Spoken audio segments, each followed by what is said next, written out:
প্রিয় দর্শক, আসসালামু আলাইকুম। আজ আমরা আলোচনা করব এক বিস্ময়কর ঘটনা। যখন আল্লাহর নবী হযরত ঈসা আলাইহিসসালাম মৃত ব্যক্তিকে জীবিত করেছিলেন আল্লাহর ইচ্ছায় সেই সম্পর্কে।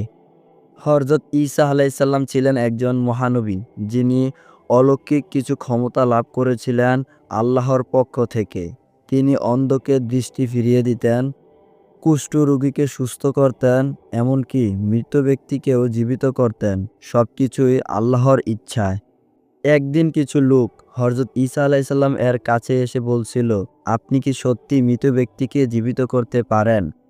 তারপর তারা এক কবরস্থানে রাতের বেলা দাঁড়িয়ে দেখতে চাইল কিভাবে মৃত ব্যক্তিকে জীবিত করেন।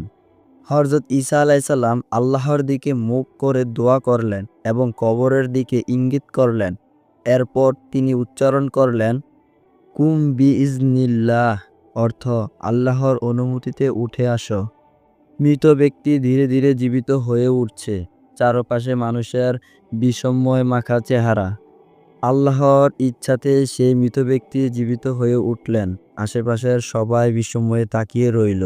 তারা বুঝতে পারল এটি শুধুমাত্র আল্লাহর কুদরতেই নিদর্শন। হযরত ঈসা আলাইহিসসালাম বলছেন, এটি আমার ক্ষমতা নয়, বরং একমাত্র আল্লাহর ইচ্ছাতেই সম্ভব। আল্লাহ সর্বশক্তিমান। হযরত ঈসা আলাইহিসসালাম সবাইকে স্মরণ করিয়ে দিলেন যে এটি তার নিজের কোনো ক্ষমতা নয়, বরং একমাত্র আল্লাহর ইচ্ছায় তিনি এসব করতে পারেন। এই ঘটনা আমাদের শেখায় আল্লাহ সবকিছুর ওপরে ক্ষমতাবান। তিনি যা চান তাই হতে পারে। আমাদের উচিত সর্বদা আল্লাহর উপর ঈমান রাখা এবং তার হুকুম মেনে চলা।